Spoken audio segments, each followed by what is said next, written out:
حضور عالم ارواح میں کیسے رحمت تھے.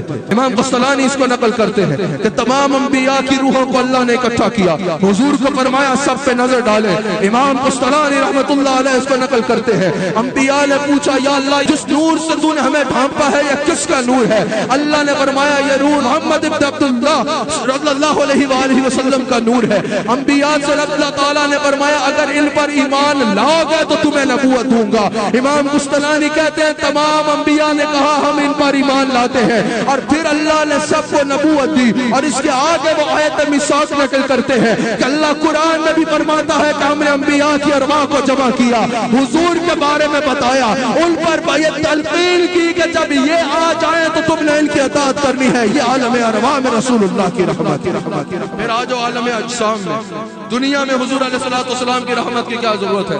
سب سے پہلے تو جب سے عالم اجسام کا آغاز ہوا ہے رحمت مصطفیٰ ساتھ ہے. 72 حوالے محدثین اس کا نقل کرتے ہیں. امام حاکم نے بھی اس کو نقل کیا کہ جب آدم علیہ السلام زمین پہ آئے اس معاملے کے سبب 300 سال کے قریب عرصہ گزر گیا, وہ توبہ کر رہے ہیں, پیغام رضا نہیں آ رہا. ایک بار عرض کرتے ہیں یا اللہ محمد رسول اللہ کا وسیلہ پیش کر کے عرض کرتا ہوں میری توبہ کو قبول فرما لے.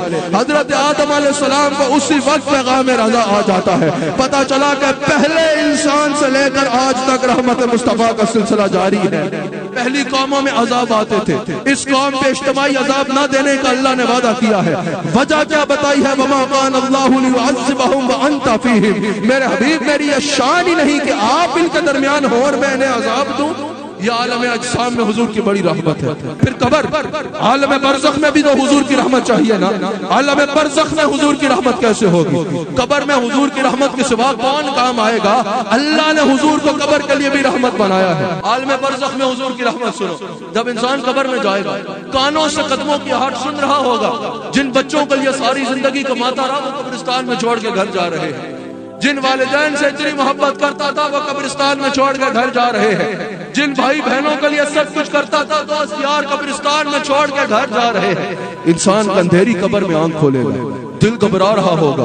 اس سے اندھیرا مقام پہلے نہیں دیکھا ہوگا, اس سے تنگ مکان پہلے نہیں دیکھا ہوگا. ابھی اندھیری قبر میں دل گھبرا ہی رہا ہوگا, اتنے میں قبر منکر نکیر آ جائے گا. ان کو دیکھ کے انسان اور گھبرا رہا ہوگا. رسول اللہ کے غلاموں سنو کیا ہونا ہے. منکر نکیر کے سوالوں سے انسان اور گھبرا رہا ہوگا, اتنے میں قبر میں اجالا ہوگا. ایک سونے چہرے والی شخصیت قبر میں جلوہ گر ہوگی. رسول اللہ کا غلام دیکھے گا کہ رسول اللہ میری قبر میں جلوہ گر ہوئے ہیں. رسول اللہ کا غلام تڑپ جائے گا, کہا یا رسول اللہ آپ کی خاطر تو میں دنیا میں جیتا تھا, قبر میں آیا تو یا رسول اللہ آپ میری قبر میں آ گئے. یا رسول اللہ کبھی دنیا میں آتے نا تو اپنا گھر سجاتا, گھر کیا پورا محلہ سجا دیتا, محلہ کیا پورا شہر سجا دیتا, دنیا کو دکھاتا کہ اپنے مالکوں کا استقبال کیسے کیا جاتا ہے. یا رسول اللہ اپنا سب کچھ بھی بیچنا پڑتا تو بیچ کے آپ کی ایسی مہمان نوازی کرتا کہ میری روح راضی ہو جاتی. یا رسول اللہ کھانے بنا کے آپ کی خدمت میں پیش کرتا. یا رسول اللہ اپنے ہاتھوں سے آپ کی لالین کے تسبیح باندھتا. یا رسول اللہ آپ آئے بھی تو قبر میں آئے, یہاں کیا پیش کروں؟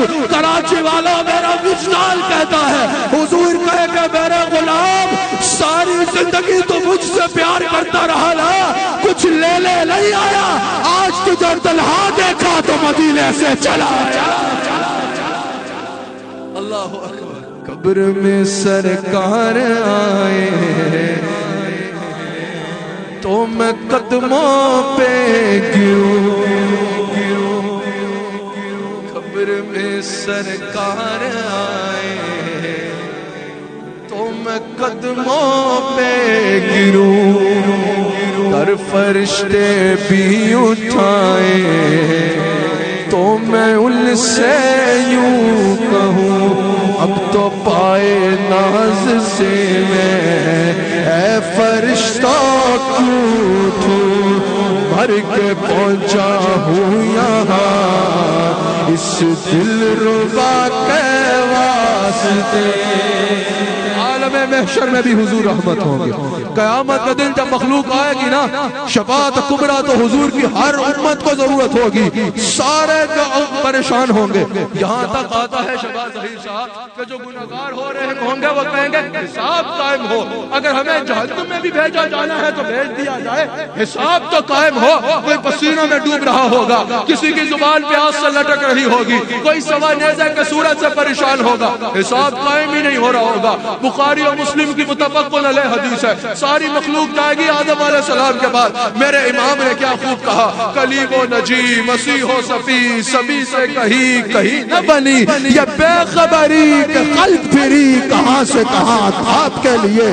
رسالت کل, امارت کل, امامت کل, حکومت کل, ولایت کل خدا کے یہاں آپ کے لیے.